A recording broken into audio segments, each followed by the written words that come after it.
ধৰ্ম সম্পৰ্কে মই কোনো বিৰূপ মন্তব্য কৰা নাই।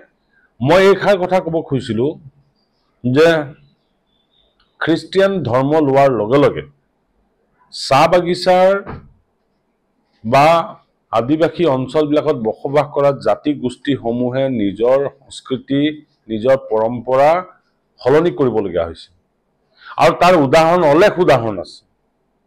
এই উদাহৰণটো থকাৰ কাৰণে বহুত সময়ত চাহ বাগিচাৰ মানুহবিলাকে জনজাতিকৰণৰ ক্ষেত্ৰত বহুত দূৰ গুচি গৈছে বুলি এটা প্ৰশ্ন উত্থাপন হয়। এই কথাষাৰ কোৱাটোত কোনো অপৰাধ হয় বুলি মই নাভাবোঁ। হিন্দু আৰু খ্ৰীষ্টিয়ানৰ মাজত কোনো ডিভিজন অনাৰ কাৰণে মই কথাষাৰ কোৱা নাই। হিন্দু আৰু খ্ৰীষ্টিয়ানৰ মাজত ডিভিজন অলৰেডি চাহ বাগিচা অঞ্চলবিলাকত আছেই, বা বস্তি অঞ্চলত আছে, বিভিন্ন ঠাইত আছে।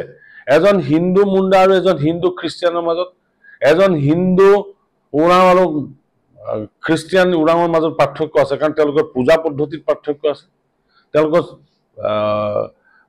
যিবিলাক পৰম্পৰাগত বিশ্বাস আছে বিশ্বাসত পাৰ্থক্য আছে। বিবাহ যিটো আমাৰ নিয়ম মতে ওৰাওঁ নিয়ম মতে নহয়, মুণ্ডাৰ নিয়ম মতে নহয়, এইষাৰ কথাটো কোনো অস্বীকাৰ কৰা কথা নাই, কোনো লুকাই থকা কথা নাই। এইষাৰ কথা কোৱাৰ লগে লগে তেখেতসকলে বেয়া পোৱাৰ প্ৰশ্ন উঠিব নোৱাৰে। মই আদিবাসী ছাত্ৰ সন্থাক অনুৰোধ জনাইছোঁ যে মোক ক্ষমা খোজাত যিটো দাবী উত্থাপন কৰিছে, মোৰ পুতলা জ্বলাৰ যিটো কথা দাবী উত্থাপন কৰিছে, তাতকৈ সাৰনা ধৰ্ম পালন কৰাৰ কাৰণে কথাটো ক'ব লাগিছে। তাতকে আমাৰ যিবিলাক পৰম্পৰাগত ৰীতি নীতি আছে সেইবিলাক পালন কৰাৰ কাৰণে আহ্বান কৰিব লাগিছিল।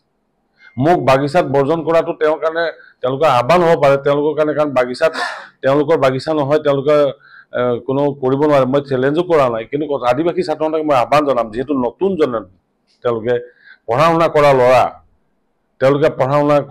তেওঁলোকে শিক্ষিত ল'ৰা, তেওঁলোকে সমাজখন লিড কৰিব খুজিছে, গতিকে এই কথাবিলাকো অলপ গভীৰভাৱে বৈজ্ঞানিকভাৱে বিশ্লেষণ কৰিব লাগে।